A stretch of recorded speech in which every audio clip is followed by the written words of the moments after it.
ma pada lafaz ma ta'malun atof atau diatofkan dengan waw kepada lafaz kaf pada lafaz khalaqakum. Ketika kaf itu fi mahali nasbin menjadi maf'ul bih, berarti ma juga fi mahali nasbin menjadi maf'ul bih. Kalau Allah yang menciptakan kum kalian wahai umat manusia, berarti Allah juga menciptakan ma ta'malun, perbuatan kalian. Ini tidak dapat ditakwil lagi. Ini adalah dalalah yang qat'iyah, sesuatu yang qat'i dalalatan wa thubutan. Ini tidak bisa ditakwil sama sekali, ya. Allah juga berfirman, "Wa ma ramaita idz ramaita walakinallaha rama." Muhammad, ketika engkau melempar itu pada golongan Ahzab, pada perang Khandaq, bukan engkau yang melempar Muhammad. Wa ma ramaita, apapun yang engkau lempar, ma ramaita. Engkau tidak, walakinallaha, tapi Allah yang melempar. Berarti Allah Subhanahu wa taala yang melakukan pada dasarnya. Nah, sehingga dengan ini kami katakan sebagai akidah ahli sunnah wal jamaah, dan ini yang ditabani oleh Butari yang saya dapatkan dari Musyrik, bahwa memang benar Allah Subhanahu wa taala yang menciptakan manusia dan perbuatannya. Tapi ini konteksnya adalah konteks hakikat. Ingat, ini konteksnya hakikat. Tapi fakta kemudian menyatakan bahwa apakah tidak boleh kita katakan seperti ini, bahwa ini adalah perbuatan saya. Ketika saya menyalahkan ini, tidak bolehkah dikatakan ini adalah perbuatan saya? Nah, maka perbuatan hamba itulah yang ditakdirkan oleh Syekh Taqiyuddin Nabhani, tidak dengan kata khalaqa ataupun ja'ala, tapi dengan kata saitara. Saitara bukan menciptakan. Saitara adalah menguasai. Karena boleh dikatakan manusia menguasai. Saya menguasai. Jadi tidak ditemukan sama sekali dalam kitab Hizbut Tahrir yang manapun bahwa manusia menciptakan perbuatan, tidak ada. Yang dikatakan hanya pembagian dua daerah, dua area. Da'iratun saitarat 'alal insan. Suatu daerah yang menguasai manusia, dan yang diinginkan dengan pembagian ini adalah endingnya. Apa endingnya? Adalah bahwa manusia pada daerah saitarat 'alal insan tidak dimintai pertanggungan jawab apapun. Manusia tidak mukallaf dengan itu. Dan ini fakta. Sebenarnya yang diinginkan oleh Syaitan, bahwa manusia itu diminta pertanggungjawaban dan tidak diminta pertanggungjawaban. Itu ada dua daerah. Jadi endingnya. Jelas itu ya. Ada daerah yang menguasai manusia. Manusia tidak dapat berbuat apa-apa. Kita duduk tiba-tiba jatuh nih. Mati semua. Manusia tidak dimintai apa-apa tentang hal itu. Ya. Yang kedua adalah da'iratun yusaitiru 'alaihal insan. Daerah atau area yang manusia menguasainya. Artinya menguasai bukan menciptakan, saudara. Inilah sebenarnya makna dari yang sejak dulu dalam mazhab akidah ahli sunnah wal jamaah. Dalam mazhabnya ahli sunnah wal jamaah fil akidah, yaitu khususnya Asy'ariyah dan Maturidiyah, yang masih membingungkan. Ketika mereka katakan begini, dalam kitab-kitab tauhid ya, katakan begini, bahwa manusia yang melakukan, Allah yang menciptakan sesuai dengan ilmunya Allah yang qadim dan azali. Ya. Saya yang melakukan, Allah yang menciptakan sesuai dengan ilmunya Allah yang qadim dan azali. Ini adalah akidah yang lurus, yang benar. Tapi membingungkan bagi kita orang awam. Tidak ada kita yang benar. Kita yang melakukan memang. Allah yang menciptakan perbuatan itu. Karena Allah berfirman, "Wallahu khalaqakum wa ma ta'malun." Jelas. Sesuai dengan ilmunya Allah yang qadim. Karena ilmunya Allah adalah sifat Allah. Sifat Allah sama dengan zatnya Allah. Zatnya Allah adalah qadimah. Berarti sifatnya Allah adalah qadimah dan azaliyah. Sejak dahulu kala sebelum ada segala sesuatu dan memang tidak ada awalnya, Allah telah tahu manusia akan melakukan sekian. Jelas ini? Nah, sama. Itu juga yang saya dapatkan dari musyrik saya. Tidak ada perbedaan. Cuman kemudian lebih jelas lagi ketika orang-orang Asy'ariyah mengatakan, lalu apa yang membuat kita melakukan? Kalau yang membuat kita memencet tombol lift. Padahal kita dengan kalau salah Mencet tombol ini keluar konten-konten yang tidak benar, kita diminta pertanggungjawaban. Jika benar kita dapat pahala. Ayo, padahal Allah yang melakukan. Ayo. Asy'ariyah mengatakan ada sifatun ikhtiyariyatun. Ada sifat ikhtiyariyah yang diformulasi khusus oleh Allah kepada hamba. Nah, ini tambah membingungkan pada kita. Ketika muncul seorang mujaddid, Al-Imam Asy-Syaikh Al-Allamah Taqiyuddin An-Nabhani mengatakan itu sebenarnya dari dua daerah. Jelas semuanya. Jadi manusia itu menguasai. Nah, menguasai inilah apa yang dikatakan oleh mereka sebagai sifatun ikhtiyariyatun. Apa bedanya kemudian? Ini yang saya sampaikan. Lalu ngomong ke saya, antum kan masih terpengaruh. Loh, ini dari muslim saya. Tapi gunanya ada jalan transmisi ya seperti ini. Gunanya ada sanad ya seperti ini. Tidak ngarang saya ini. Dan bukan karena terpengaruh. Karena memang sama pada hakikatnya. Kita Ahlussunnah wal Jamaah. Kita bukan Mu'tazilah. Baik Mu'tazilah pertama maupun Mu'tazilah kedua. Karena Mu'tazilah ada dua fase. Mu'tazilah pertama, beliau manusia yang menciptakan perbuatannya dan tidak diketahui oleh Allah. Mu'tazilah kedua lebih ringan. Dia yang menciptakan, tapi Allah juga ikut mengetahui. Kita enggak. Nah ya, insyaallah cukup. Kalau mau lebih di pondok, insyaallah ya. Nah, yang selanjutnya ketiga, al-ismah. Ai ismatul anbiya war rusul. Hal qabla al-bi'tsah aw ba'daha? Kemaksuman para rasul ini apakah setelah bi'tsah, setelah diangkat ataukah sejak awal? Ya. Ini masalah khilafiyah, Saudara. Memang ini ranahnya akidah, tapi akidah itu ada dua. Ada akidah sifatnya usul, ada akidah sifatnya furu'. Akidah yang sifatnya usul tidak boleh berbeda satu dengan yang lain. Karena prinsip Allah itu satu. Nabi Muhammad adalah Nabi terakhir yang diutus oleh Allah. Quran itu begini. Bahwa ada muqayyabat perkara-perkara gaib yang wajib diimani, termasuk adanya surat, adanya neraka, adanya nikmat dan segala macam. Di surga dan di neraka nantinya. Ini namanya usul. Tidak boleh berbeda kaum muslimin dalam hal ini. Jika berbeda, masuk ke ranah apa yang kita katakan kufur. Ya, karena masalahnya adalah prinsip. Dengan yang kedua, akidah secara furu'. Ini masalah perbedaan. Nah, pertanyaan saya, siapa yang mengatakan bahwa Al-Imam Izzuddin bin Abdissalam bukan ulama Ahlussunnah wal Jamaah? Monggo. Izzuddin bin Abdissalam yang terkenal dengan nama Sultanul Ulama, guru dari Al-Imam Abul Abbas Ahmad Al-Qarazi Al-Maliki. Siapa yang mengatakan dia bukan Ahlussunnah wal Jamaah? Ayo, siapa yang berani mengatakan Al-Imam Izzuddin bin Abdissalam bukan Ahlussunnah wal Jamaah?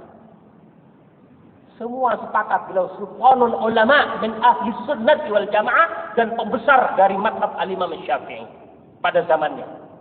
Beliau bisa intervensi pada daulah pada saat itu.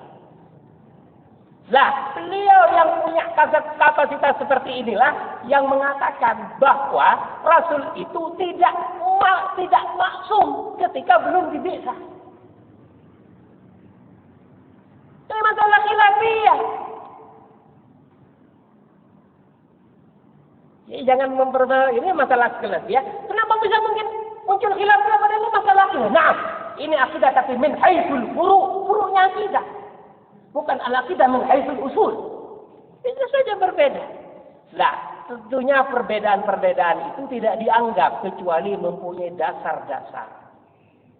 Kecuali punya nazar yang bagus. Apa ininya? Apa ya? Dikatakan oleh penyair, "Laisa kullu khilafin ja'a mu'tabara, illa khilafun lahu hadzun minan nazari." Tidak semua khilaf dianggap. Khilaf itu dianggap kalau ada nalarnya, artinya ada dalilnya. Pertanyaannya, apakah yang mendasari orang yang mengatakan bahwa para rasul itu tidak maksum sejak sebelum dibi'tsah, tapi maksum berlaku kemudian setelah dia dibi'tsah, diangkat, ya? Jawabannya, apa yang akan Anda katakan tentang Nabi Musa yang membunuh seorang laki-laki dari Bani Israel? Yang kemudian beliau lari ke Madian, disambut oleh Diceritakan dalam Al-Quran tentang pembunuhan itu. Jelas. Lalu pada keesokan harinya, ya, Musa kemudian mau membunuh orang lagi. Kemudian, apakah engkau akan menjadi jabbar di muka bumi? Seperti engkau membunuh orang kemarin? Kemudian ja'a rajulun min aqsal Madinah. Datanglah seorang laki-laki yang kemudian memberi saran agar. Nah, sekarang pertanyaan saya, pembunuhan ini, ya, yang dilakukan oleh Musa bin Imran, tentunya sebelum jadi nabi. Pembunuhan ini pada syariatnya Bani Israel boleh apa enggak?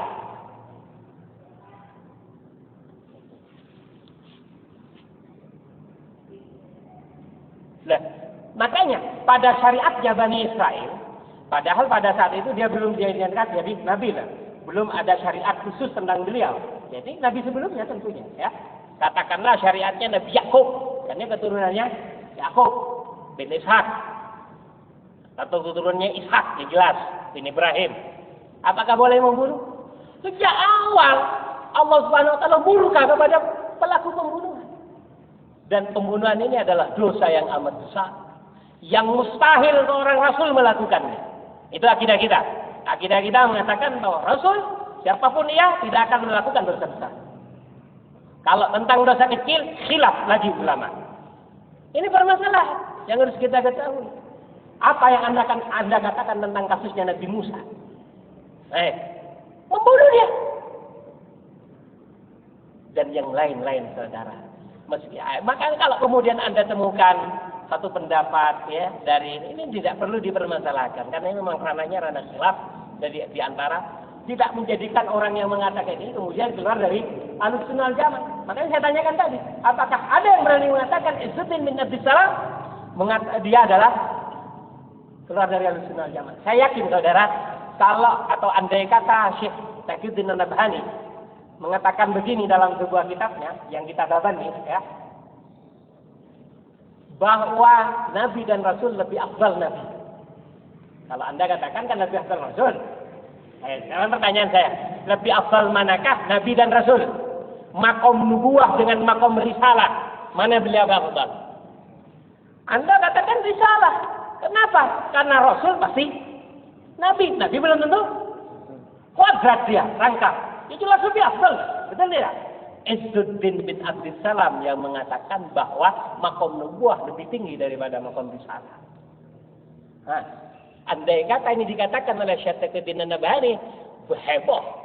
Tapi ketika dinyatakan oleh orang lain, kapasitasnya seperti beliau, Izzuddin bin Abdus Salam, Sultan bin Salatin al-Ilm, ya, dia mana suaranya?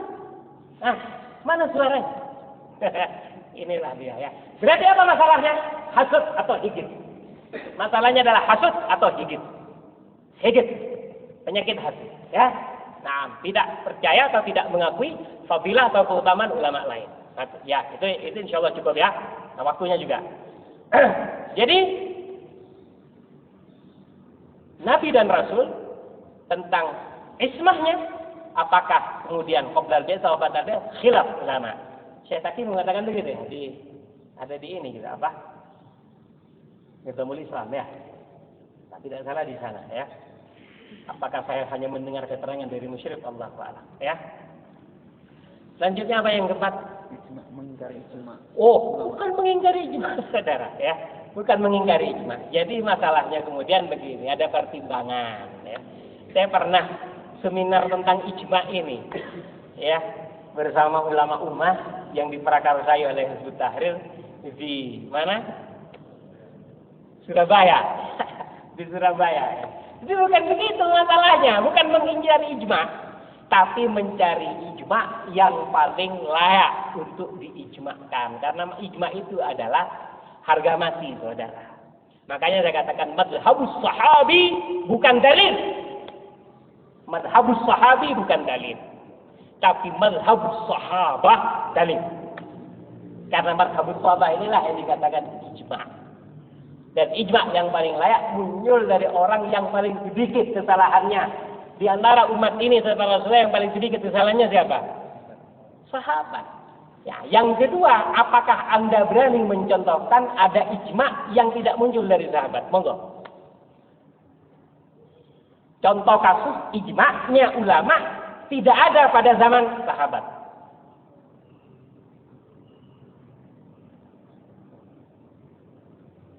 Tidak ada contoh kasusnya, makanya.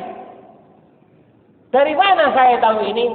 Al-Allamah Muhammad Al-Hasan Al-Ya'qubi Asy-Shinqiti dalam kitab Al-Kawkab, dalam syarahnya Al-Kawkab As-Sati yang bernama Sulamul Mutalib menyatakan begitu, bahwa contoh bahwa pernyataan tidak pernah ada contoh kasusnya.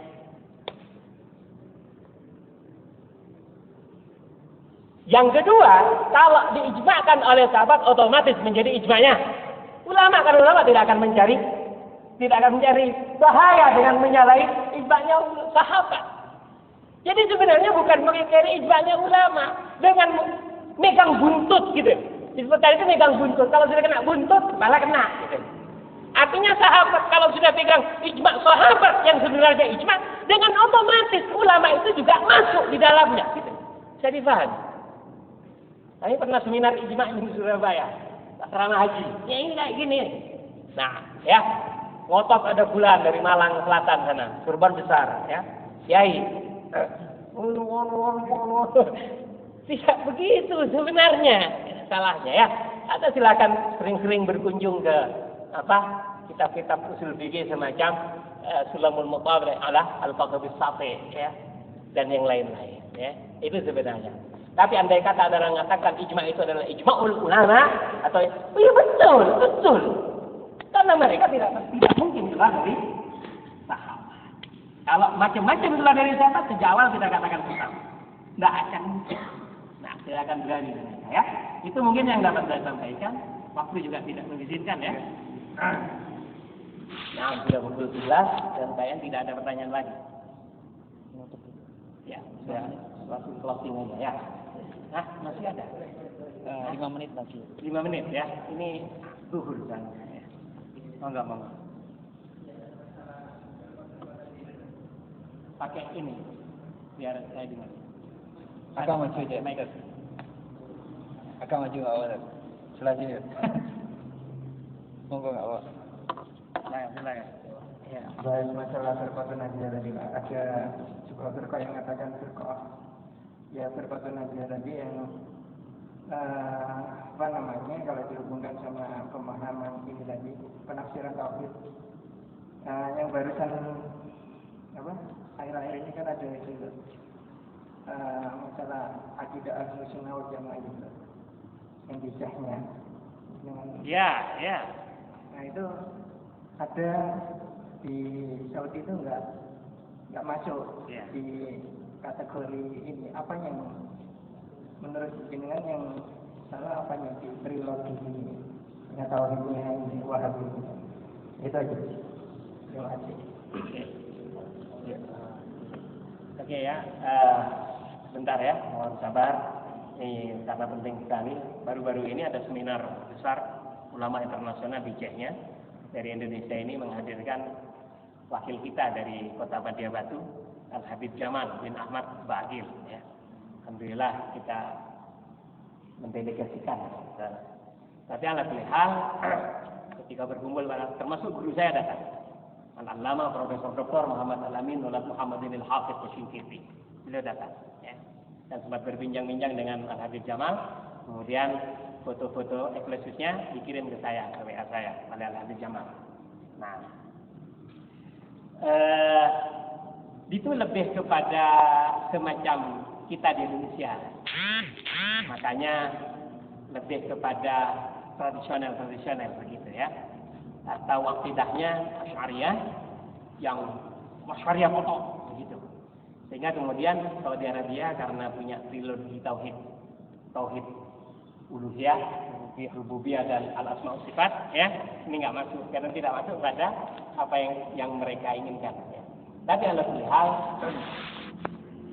sebenarnya tentang kenajiahan, keselamatan seorang muslim atau firqah nanti di akhirat ini tidak tergantung dari seminar, ya. Mau diseminarkan ya, mau tidak disertakan kayak itu terserah. Yang penting dia harus ma ana alaihi wa ashabi. Itu kaidah umumnya. Kaidah kuliahnya itu. Ma ana alaihi wa ashabi. Apa yang aku berada di atasnya dan para sahabat. Tinggal tanyakan kepada diri sendiri, apakah Anda sudah di atas manhaj nubuwah? Apakah sekarang Anda menghirup udara dengan udara seperti zaman nubuwah dan zaman al-khulafa ar-rasyidun? Itu saja pertanyaannya ya. Apakah Anda termasuk orang yang rela terhadap manhaj yang ada sekarang? Terhadap sistem yang ada sekarang ataukah tidak? Tuh. Yang kedua, wa ashabi dan sahabat-sahabat. Apakah Anda kemudian mengikuti para sahabat Rasulullah SAW dalam segala halnya? Nah, ini sebenarnya. Jadi kalau Anda mengikuti Rasulullah dan para sahabat Rasulullah SAW, Anda termasuk firqah najiyah, walaupun tidak diunding gajahnya, walaupun tidak diajak undingan di sana dan kecehnya. Kita bikin juga nggak apa-apa di Indonesia ya. Nah, insya Allah gitu. Jadi masalahnya bukan masalah, tidak ada masalah mau diundang katanya, atau masalahnya adalah semata-mata politik. Nah, ada hal-hal yang sifatnya politis di sana sehingga Saudi Arabia tidak diikutkan. Nah, jadi bukan saya kemudian, ini pro Raja Salman ya, karena mau datang itu saya mau bela-bela. Nah, tidak, bukan karena itu ya, tapi karena murni bahwa firqah najiyah tidak untuk dirumuskan, tapi untuk dicari tahu lalu kemudian diikuti. Ma'ana alaihi wa ashabi. Bisa dipahami? Nah, itu saja insyaallah yang dapat saya sampaikan. Semoga bermanfaat. Semoga kita menjadi hamba-hamba Allah yang saleh, kemudian menjadi pengikut-pengikut Rasulullah SAW yang setia. Amin ya rabbal alamin. Ihdinas siratal mustaqim. Akhiran. Wassalamualaikum warahmatullahi wabarakatuh. Waalaikumsalam warahmatullahi wabarakatuh. Ya, terima kasih kepada Ustaz Kiai Haji Mahmudi Syukri Al-Maliki yang telah menyampaikan materi tentang makna la ilaha illallah Muhammadur Rasulullah sallallahu alaihi wasallam.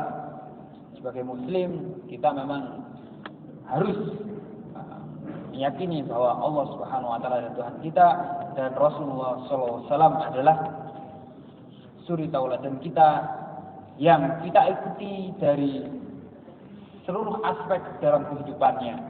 Makanya di dalam Islam menganjurkan kita untuk masuk Islam secara kafah, tidak hanya aspek ibadah saja atau ibadah mahdhah saja, yaitu sholat, puasa, haji dan beberapa ibadah mahdhah yang sudah kita ketahui. Tapi Islam juga mewajibkan kita untuk berhukum dalam aspek politik, ekonomi, sosial, dan budaya harus mengikuti Islam. Jadi makna la ilaha illallah Muhammad Rasulullah SAW menjadi makna yang sempurna, bukan separuh-separuh, bahkan bukan separuh lagi, seperempat hukum Islam tidak bisa diterapkan karena ada satu kewajiban yang tidak bisa ditunaikan, yaitu tegaknya daulah khilafah. Dan insya Allah jika para asatid saudara-saudaraku yang dirahmati Allah Subhanahu wa taala ingin berdiskusi secara langsung dengan Kiai Haji Mahmudi Syukri, bisa langsung sowan datang atau di pondok pesantrennya yaitu Darul Mutakin Pendem. Bisa langsung ditanyakan alamatnya. Mungkin itu forum atau sesi kedua pada kesempatan hari ini. Dari saya selaku moderator mohon maaf yang sebesar-besarnya jika ada kurang dan lebihnya, semata-mata kebenaran dari Allah Subhanahu wa taala dan kesalahan dari setan yang membisikkan ke dalam diri kita masing-masing. Ya, saudara-saudaraku yang dirahmati Allah Subhanahu wa taala, dari saya mohon maaf yang sebesar-besarnya. Assalamualaikum warahmatullahi wabarakatuh. Saya kembalikan lagi kepada MC.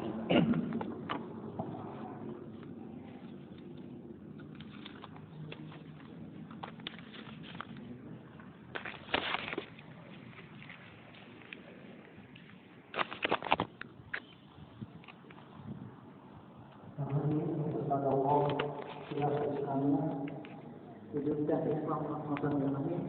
kita sudah sampai di penghujung acara dan mari kita sempurnakan acara kita pada siang hari ini dengan membaca doa. Kami mengundang Ustaz Abdul Karim untuk membacakan doa untuk hari ini. Kami berdoa.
Assalamualaikum warahmatullahi wabarakatuh.